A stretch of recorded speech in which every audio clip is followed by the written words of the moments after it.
വേണ്ടിയിട്ട് നല്ല ഇഷ്ടമുള്ള മുട്ട ബിരിയാണിയുടെ റെസിപ്പിയാണ് ചെയ്യാൻ വേണ്ടിയിട്ട് പോകുന്നത്.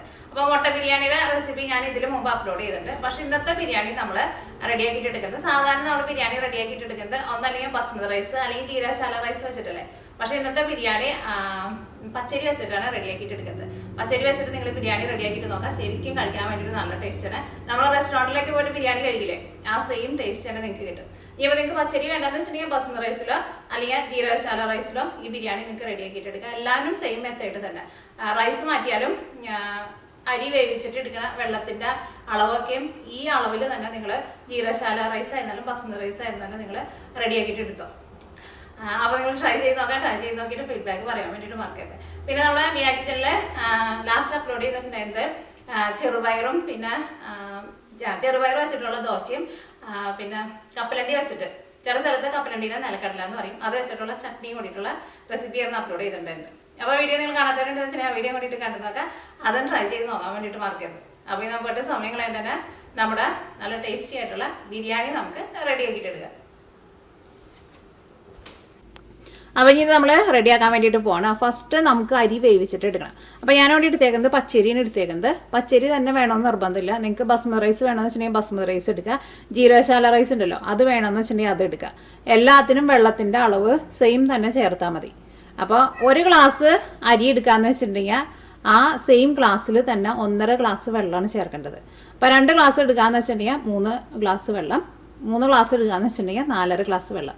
അപ്പോൾ ഞാനിവിടെ 3 ഗ്ലാസ് അരിയാണ് എടുത്തേക്കുന്നത്. അരി ഞാനിവിടെ ഓൾറെഡി കഴുകി വെള്ളം കളഞ്ഞിട്ട് വെച്ചിട്ടുണ്ട്. അങ്ങനെ കഴുകി വെള്ളം കളഞ്ഞ് അവിടെ വയ്ക്കുക. അത് കഴിഞ്ഞിട്ട് നമുക്ക് അരി വേവിക്കാനുള്ള വെള്ളം തിളപ്പിക്കുക.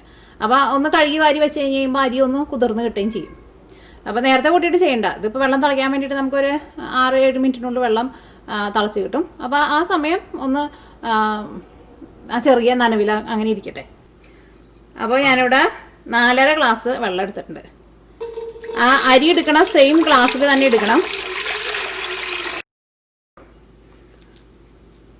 ഇനി ഇതിലേക്ക് ഞാനിവിടെ ഇത്രയ്ക്ക് കറുകപ്പട്ട എടുത്തിട്ടുണ്ട്.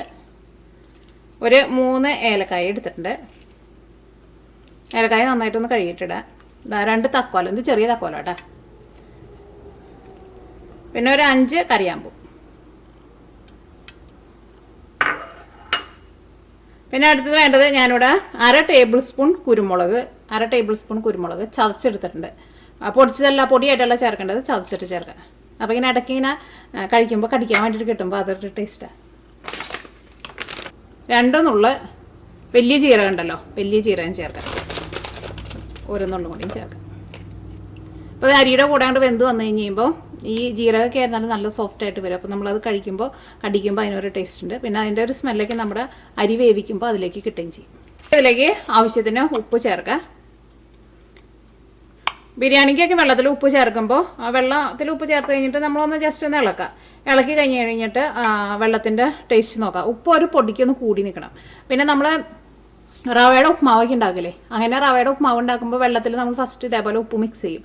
അപ്പോൾ ഈ റവയ്ക്ക് ഒട്ടും വെള്ളത്തിൽ ഉപ്പ് ഒട്ടും കൂടി നിൽക്കുന്നുണ്ട് കേട്ടോ.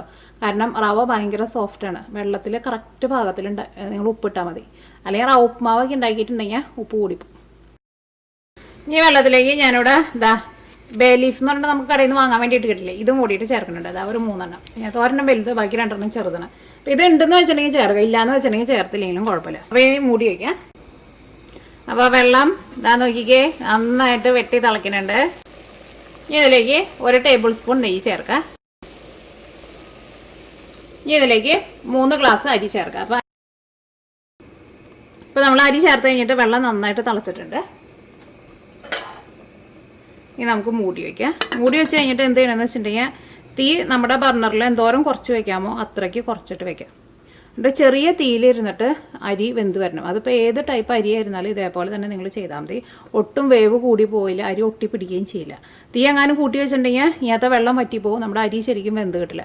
ഈ പെട്ടെന്നെങ്ങാനും വെന്ത് കിട്ടാൻ വേണ്ടിയിട്ട് കുറേ വെള്ളം ഒഴിച്ചിട്ട് തീ ഭയങ്കരമായിട്ട് കൂട്ടി വെച്ചിട്ടുണ്ടെന്ന് വെച്ചിട്ടുണ്ടെങ്കിൽ ചോറിൻ്റെ ഉള്ളിലേക്ക് കണ്ടമാനം വെള്ളമൊക്കെ കയറിയിട്ട് ചോറാകെ വെന്ത് ഇങ്ങനെ കുഴഞ്ഞ പോലെയാവും. അപ്പോൾ ഇതേപോലെ വേണം അരി വേവിച്ചിട്ട് എടുക്കാൻ വേണ്ടിയിട്ട്. ഇനി എപ്പോഴും തുറന്ന് നോക്കേണ്ട ആവശ്യമില്ല. ഒരു 15 മിനിറ്റ് കഴിഞ്ഞ് കഴിയുമ്പോൾ നമുക്ക് നോക്കാം. ഇപ്പോൾ നമ്മൾ അരി വേവിക്കാൻ വേണ്ടിയിട്ട് വെച്ചിട്ട് ഒരു 12 മിനിറ്റിൻ്റെ അടുത്തായിട്ടുണ്ട്. പക്ഷെ നമ്മുടെ അരി വെന്തിട്ടുണ്ടാവില്ല. പക്ഷെ ഞാൻ നിങ്ങളൊന്ന് തുറന്ന് കാണിച്ചു തരാം. അത് നോക്കിക്കേ. ഇപ്പം അരി ഒട്ടും വെന്തിട്ടില്ല, അരി ചെറുതായിട്ടൊന്ന് സോഫ്റ്റായി വന്നിട്ടുള്ളൂ. പക്ഷെ അങ്ങനെ നിങ്ങൾ തുറന്ന് നോക്കുമ്പോൾ നിങ്ങൾ വിചാരിക്കും അയ്യോ അരിയിൽ ഇനി ഒട്ടും വെള്ളമില്ല, അരി അങ്ങനെ വേവുന്നു. അത് കുഴപ്പമില്ല, തീ കുറച്ചിട്ട് തന്നെ അങ്ങനെ തന്നെ വെക്കാം. ഇനി ഇളക്കാനൊന്നും നിൽക്കേണ്ട ആവശ്യമില്ല കേട്ടോ. ഒരു 20 മിനിറ്റ് അങ്ങനെ തന്നെ ഇരിക്കട്ടെ. ഇനി നമ്മൾ ഇതിലേക്കുള്ള മസാല റെഡിയാക്കാൻ വേണ്ടിയിട്ട് പോവാണ്. അപ്പോൾ ഞാനിവിടെ നോക്കിയേ മല്ലിയില എടുത്തിട്ടുണ്ട്. മല്ലിയില ഇതേപോലെ ഇങ്ങനെ കുറച്ച് കൂടുതൽ എടുക്കണം. ഇതാ ഇത്രയ്ക്ക് എടുത്തിട്ടുണ്ട്. പിന്നെ പച്ചമുളക് നിങ്ങളുടെ എരിവിനനുസരിച്ചിട്ട് ചേർക്കാം. ഞാനിവിടെ 5 പച്ചമുളക് എടുത്തിട്ടുണ്ട്. ഇതേപോലത്തെ ഒരു വലിയ കഷ്ണം ഇഞ്ചി എടുത്തിട്ടുണ്ട്. പിന്നെ വലിയ വെളുത്തുള്ളി, ഒരു 9 വലിയ വെളുത്തുള്ളി എടുത്തിട്ടുണ്ട്. ഇതെല്ലാം കൂടിയിട്ട് നമ്മൾ മിക്സിയിൽ ഇട്ടിട്ട് ഒന്ന് കറക്കിയിട്ട് എടുക്കണം. മല്ലിയിലയും കൂട്ടിയിട്ട് കറക്കിയിട്ട് എടുക്കണം. അപ്പോൾ ഇഞ്ചിയും വെളുത്തുള്ളിയും ഒന്ന് ചെറുതാക്കിയിട്ട് ചേർക്കാം. അപ്പോൾ മിക്സിയുടെ ജാറിലേക്ക് മല്ലിയില ഇടാം. വെള്ളം ഒഴിച്ചിട്ടൊന്ന് അരയ്ക്കരുത് കേട്ടോ, ജസ്റ്റ് ഒന്ന് കറക്കാം. അങ്ങനെ കറക്കുമ്പോൾ നന്നായിട്ട് ഇങ്ങനെ പൊടിഞ്ഞ പോലെ കിട്ടില്ലേ, അതേപോലെയാണ് നമുക്ക് വേണ്ടത്. ഇപ്പോൾ നമ്മുടെ അരി വേവിക്കാൻ വേണ്ടിയിട്ട് വെച്ചിട്ട് 20 മിനിറ്റ് കഴിഞ്ഞിട്ടുണ്ട്. ഇനി നമുക്കൊന്ന് തുറന്ന് നോക്കാം. ഇപ്പോൾ നമ്മുടെ അരി വെന്തിട്ടുണ്ട്. നമ്മൾ ഈ മുകളിൽ കിടക്കണ ഈ ചോറുണ്ടല്ലോ, ഈ ചോറ് എന്താ നമ്മളിങ്ങനെ നോക്കുമ്പോൾ ഇത് വെന്തിട്ടുണ്ട്. പക്ഷേ ഇത് അത്രയ്ക്ക് അങ്ങോട്ട് വേവാത്ത പോലെ തോന്നുന്നുണ്ട്. പക്ഷേ അത് കുഴപ്പമില്ല, ഈ അടിയിലെ ചോറൊക്കെ നന്നായിട്ട് വെന്തിട്ടുണ്ട്. ആ മുകളിൽ കിടക്കുന്ന ചോറ് മാത്രമാണ്. പക്ഷേ നമ്മളിങ്ങനെ കൈ കൊണ്ട് ഇങ്ങനെ അമർത്തുമ്പോൾ അത് അമരണുണ്ട്. അത് നമുക്കൊന്ന് ഇളക്കി കഴിഞ്ഞ് കഴിയുമ്പോൾ അത് ശരിയായിട്ട് വരും കേട്ടോ. ഇതാ നോക്കിക്കോ. ഇനി തീ ഓഫ് ചെയ്യാണ്. അപ്പോൾ ഇനി ഇത് തുറന്ന് വെച്ചാൽ മതി, മൂടി വെക്കേണ്ട. നല്ല മണമൊക്കെ വരണുണ്ടെങ്കിൽ അത് നമ്മൾ സ്പൈസസ് ഒക്കെ ഇട്ടിട്ടുണ്ടല്ലോ. അപ്പോൾ ഇനി നമ്മൾ ഇതിലേക്കുള്ള മസാല റെഡിയാക്കാൻ വേണ്ടിയിട്ട് പോവാണ്. ഇതിലേക്ക് ആവശ്യത്തിന് വെളിച്ചെണ്ണ ഒഴിക്കുക. നമ്മുടെ വെളിച്ചെണ്ണ നന്നായിട്ട് ചൂടായിട്ടുണ്ട്. ഇത് നമ്മൾ മിക്സിയിലിട്ടിട്ട് നമ്മൾ കറക്കി വെച്ചിട്ടുണ്ടായിരുന്നില്ലേ മല്ലിയില എല്ലാം കൂടിയിട്ടുള്ളത്, അത് നമുക്ക് ഫസ്റ്റ് ഇതിലേക്ക് ചേർക്കാം. അപ്പോൾ ഇത് നന്നായിട്ടൊന്ന് മൊരിയട്ടെ. അപ്പോൾ ഇത് നോക്കിക്കേ, നന്നായിട്ട് മൊരിഞ്ഞിട്ടുണ്ട്. ഇതേപോലെ ഇങ്ങനെ നന്നായിട്ട് മൊരിഞ്ഞ് വരണം, കരിഞ്ഞു പോരുത് കേട്ടോ. ഇനി ഇതിലേക്ക് നമുക്ക് സവോള ചേർക്കാം. അപ്പോൾ ഞാനിവിടെ 3 വലിയ സവോള നല്ല പൊടിയായിട്ട് കട്ട് ചെയ്തിട്ട് എടുത്തിട്ടുണ്ട്. അതും കൂടിയിട്ട് ഇതിലേക്ക് ചേർക്കാം. ഞാനിതിലേക്ക് കുറച്ച് ഉപ്പും കൂടിയിട്ട് ചേർക്കുന്നുണ്ട്. അപ്പോൾ നോക്കിക്കേ, നമ്മുടെ സവോളയൊക്കെ നന്നായിട്ട് വളർന്ന് വന്നിട്ടുണ്ട്. ഇതേപോലെ നന്നായിട്ട് വളർന്ന് വരണം. ഇതിലേക്ക് നമുക്ക് മസാലപ്പൊടികൾ ചേർക്കാം. ഫസ്റ്റ് മഞ്ഞൾപ്പൊടി ചേർക്കാം. മഞ്ഞൾപ്പൊടി ഞാനിതിലേക്ക് ഒരു 1/2 ടേബിൾ സ്പൂൺ ചേർക്കുന്നുണ്ട്. ലോ ഫ്ലെയിമിൽ വെച്ചോ, കാരണം മസാലപ്പൊടികളൊക്കെ കരിഞ്ഞ് പോയിട്ടുണ്ടെന്ന് വെച്ചിട്ടുണ്ടെങ്കിൽ ഒരു കൈപ്രസ് ഉണ്ടാവും. ഇനി ഇതിലേക്ക് നമുക്ക് മല്ലിപ്പൊടി ചേർക്കാം. മല്ലിപ്പൊടി ഞാനിതിലേക്ക് 1 ടേബിൾ സ്പൂണാണ് ചേർക്കുന്നത്. ഇതിലേക്ക് നമ്മൾ മുളക് പൊടി ചേർക്കണില്ല. പച്ചമുളക് നമ്മൾ മിക്സിയിലിട്ടിട്ട് കറക്കി എടുത്തിട്ടുണ്ടായിരുന്നില്ലേ, അപ്പോൾ ആ പച്ചമുളക് നിങ്ങൾ അങ്ങനെ ചേർക്കുമ്പോൾ നിങ്ങളുടെ എരിവിനനുസരിച്ചിട്ട് ചേർത്തോ. സാധാരണ നമ്മൾ പച്ചമുളക് കട്ട് ചെയ്തിട്ട് ഇടുന്ന പോലെ ആയിരിക്കില്ല, മിക്സിയിലിട്ടിട്ട് കറക്കിയിട്ട് ഇടുമ്പോൾ അതിലും ഭയങ്കര എരിവുണ്ടാവും കേട്ടോ. അപ്പോൾ ഈ മല്ലിപ്പൊടി അത് കിടന്നിട്ട് നന്നായിട്ടൊന്ന് മൊരിയട്ടെ. ചെറിയ തീയിലിട്ടിട്ട് ഇതേപോലെ തന്നെ ഇളക്കി കൊടുക്കാം. അപ്പോൾ മല്ലിപ്പൊടി ആയിരുന്നാലും ചെറിയ തീയിലിട്ടിട്ട് നന്നായിട്ട് മൊരിയിച്ചിട്ടുണ്ട്. നോക്കി അത് വെളിച്ചെണ്ണയ്ക്ക് നന്നായിട്ട് തെളിഞ്ഞ് വന്നിട്ടുണ്ട്. ഞാനിവിടെ ചെറിയ ലോ ഫ്ലെയിമിലിട്ടിട്ട് ഒരു 5 മിനിറ്റ് വെച്ചിട്ടുണ്ടായിരുന്നു. നമ്മളെപ്പോഴും ഇളക്കേണ്ട ആവശ്യമില്ല, കാരണം ആ മല്ലിപ്പൊടിയും പിന്നെ എല്ലാവരും കൂടിയിട്ട് ഒന്നും കൂടി നന്നായിട്ടൊന്ന് മൊരിഞ്ഞോട്ടെ. ഇനി ഇതിലേക്ക് നമുക്ക് തക്കാളി ചേർക്കാം. തക്കാളി ചേർക്കുമ്പോൾ പ്രത്യേകം ശ്രദ്ധിക്കുക, ഒരുപാട് തക്കാളി ചേർക്കരുത്. അപ്പോൾ നമ്മൾ തക്കാളിയിൽ ചോറിട്ടിട്ട് മിക്സ് ചെയ്തിട്ട് എടുക്കണ പോലെ തക്കാളി ചോറ് പോലെ ആയിപ്പോവും. അപ്പോൾ ഞാനിവിടെ 2 തക്കാളിയാണ് ചേർക്കുന്നത്. ഇതാ 2 തക്കാളി എന്ന് പറയുമ്പോൾ നോക്കിയേ, ഇത് ഇത്രയ്ക്കേ ഉള്ളൂ കേട്ടോ. അപ്പോൾ വലിയ തക്കാളിക്ക് എന്ന് വെച്ചിട്ടുണ്ടെങ്കിൽ നിങ്ങളൊരു 1.5 തക്കാളി എടുത്താൽ മതി. ഇനി തീ കൂട്ടി വയ്ക്കാം. ഉപ്പ് നമ്മൾ നേരത്തെ ചേർത്തിട്ടുണ്ടല്ലോ. ഇനി തക്കാളി കൂടിയിട്ട് ഇതിൻ്റെ കൂടെയാണ് ചേർന്നിട്ട് പിന്നെ നമ്മൾ ഉപ്പ് നോക്കിയാൽ മതി. അല്ലെങ്കിൽ നിങ്ങൾ ഉപ്പ് ആ സമയത്ത് കുറച്ചിട്ടിട്ടുള്ളൂ എന്ന് വെച്ചിട്ടുണ്ടെങ്കിൽ അതനുസരിച്ചിട്ട് ഉപ്പ് ചേർത്ത് കൊടുത്തോ. ഇനി നമുക്കൊരു മീഡിയം ഫ്ലെയിമിൽ വെച്ചിട്ട് മൂടി വയ്ക്കാം. ഈ തക്കാളി ഒന്ന് നന്നായിട്ടൊന്ന് വെന്ത് ഉടഞ്ഞ് വരട്ടെ. ഇനി ഇതിലേക്ക് ഗരം മസാല ചേർക്കാം. ഗരം മസാല ഞാനിതിലേക്ക് 1 ടേബിൾ സ്പൂൺ, ഒരു 1/4 ടേബിൾ സ്പൂൺ കൂടിയും ചേർക്കാം. അപ്പോൾ നമുക്ക് എത്ര വേണമെന്ന് വെച്ചിട്ടുണ്ടെങ്കിൽ അതനുസരിച്ചിട്ട് നിങ്ങൾ ചേർത്ത് കൊടുത്തത്. ജസ്റ്റ് ഇതേപോലെ ഒന്ന് കട്ട് ചെയ്തിട്ട് ഇടാക്കാം. ഇനി ഇതിലേക്ക് കുറച്ച് മല്ലിയില ചേർക്കാം. മല്ലിയിലയും ചേർക്കാം, പുതിനയിലയും ചേർക്കാം. അപ്പോൾ ആ മസാലയിൽ നമ്മൾ മുട്ട ചേർത്തിട്ട് തീ നന്നായിട്ട് കുറച്ചിട്ട് മൂടി വെച്ചേക്കാണ്. ഇനി നമുക്ക് നമ്മുടെ ബിരിയാണിയിലേക്ക് ചേർക്കാൻ വേണ്ടിയിട്ട് കുറച്ച് നെയ്യ് ഒന്ന് മൂപ്പിച്ച് ചേർക്കണം. അപ്പോൾ അതിന് വേണ്ടിയിട്ട് നമ്മുടെ ഈ പാനിലേക്ക് നമുക്ക് നെയ്യ് ചേർക്കാം. അപ്പോൾ നെയ്യ് നന്നായിട്ട് ചൂടായിട്ടുണ്ട്. ഇനി ഞാനിതിലേക്ക് കുറച്ച് സവോള നല്ല പൊടിയായിട്ട് കട്ട് ചെയ്ത് വെച്ചിട്ടുണ്ട്, അത് ചേർക്കാണ്. സവോള ഒരുപാട് കൂടുതൽ ചേർക്കരുത്, പ്രത്യേകം ശ്രദ്ധിക്കുക. അപ്പോൾ കൂടുതൽ ചേർത്തിട്ടുണ്ടെന്ന് വെച്ചിട്ടുണ്ടെങ്കിൽ നമുക്ക് സവോള മൊരിച്ചിട്ട് എടുക്കാൻ വേണ്ടിയിട്ട് കണ്ടമാനം നെയ്യ് ചേർക്കേണ്ടി വരും. സവോള ശരിക്കും നന്നായിട്ട് മൊരിയണം. അപ്പോൾ കുറച്ച് സവോള ചേർത്താൽ മതി. നിങ്ങൾക്ക് കൂടുതൽ വേണമെന്ന് വെച്ചിട്ടുണ്ടെങ്കിൽ അതനുസരിച്ചിട്ട് നെയ്യ് ഒഴിച്ചിട്ട് കൂടുതൽ സവോള ചേർക്കാം. അല്ലെങ്കിൽ കുറച്ച് നെയ്യ് ഒഴിച്ചിട്ട് സവോള കൂടുതൽ ചേർത്തിട്ടുണ്ടെങ്കിൽ സവോള മൊരിഞ്ഞ് കിട്ടില്ല. ഇപ്പോൾ സവോള മൊരിഞ്ഞ് തുടങ്ങിയിട്ടുണ്ട്. ഇനി ഇതിലേക്ക് കശുവണ്ടി ചേർക്കുക. അതൊക്കെ നമ്മുടെ ടേസ്റ്റിനനുസരിച്ചിട്ട് നിങ്ങൾ ചേർത്തോ. ഇനി ഞാനിതിലേക്ക് ഉണക്കമുന്തിരിയും ചേർക്കുന്നുണ്ട്. ഇനി നിങ്ങൾക്ക് ഈന്തപ്പഴം ഇഷ്ടമുണ്ടെന്ന് വെച്ചിട്ടുണ്ടെങ്കിൽ ഈന്തപ്പഴം ചേർത്തോ. അത് എനിക്ക് നല്ല ഇഷ്ടമായി ഈന്തപ്പഴം, പക്ഷേ എൻ്റെ അടുത്ത് ഈന്തപ്പഴം ഇല്ല. അപ്പോൾ ഞാൻ ഉണക്കമുന്തിരി ചേർക്കുന്നത്. ഉണക്കമുന്തിരി അല്ലെങ്കിൽ കിസ്മിസ് ചേർക്കാം. ഞാനിതിലേക്ക് ഒരു 2 നുള്ളു മഞ്ഞൾപ്പൊടിയും കൂടിയിട്ട് ചേർക്കുന്നുണ്ട്. അപ്പോൾ എന്താ, നമ്മുടെ നെയ്യ് മൂപ്പിച്ചതിന് നല്ലൊരു മണം കിട്ടും. മുട്ട ചേർത്തിട്ട് മൂടി വെച്ചിട്ട് ഒരു 10 മിനിറ്റ് ആയിട്ടുണ്ട്. അപ്പോൾ ആ സമയം കൊണ്ടാണ് നമ്മൾ നെയ്യ് വറുക്കാൻ വേണ്ടിയിട്ട് പോയത്. ഇനി ഇതിലേക്ക് നമ്മൾ വേവിച്ച് വെച്ചേക്കണ നമ്മുടെ ചോറുണ്ടല്ലോ, ചോറ് നമുക്ക് ഇതിലേക്ക് മിക്സ് ചെയ്യാം. എല്ലാത്തിൻ്റെയും കൂടിയിട്ട് നല്ല മണം വരുന്നുണ്ട്. ചോറ് നോക്കിക്കേ, ഇപ്പം ഇരുന്നിട്ട് ചെറുതായിട്ടൊന്ന് ചൂടാറിയിട്ടുണ്ട്.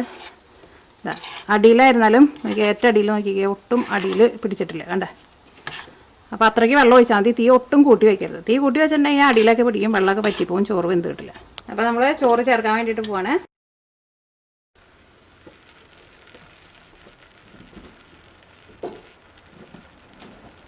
ഇതിലേക്ക് നമ്മൾ വറുത്ത് വെച്ചേക്കണ നമ്മുടെ മുന്തിരി ഇതൊക്കെ ഉണ്ടല്ലോ, അതും കൂടിയിട്ട് ചേർക്കാം.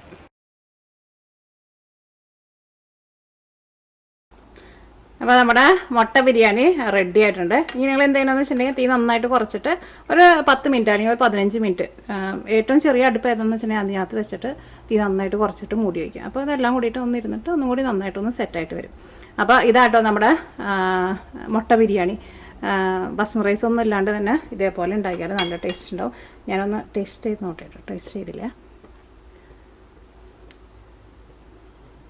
ശരിക്കും ആ മുട്ടയും കൂട്ടിയിട്ട് കഴിക്കണം. പക്ഷേ ഞാൻ ഇപ്പോൾ മുട്ട കൂട്ടണില്ല, ഇത് കൂട്ടിയിട്ട് കഴിക്കാം. നോക്കട്ടെ ടേസ്റ്റ്.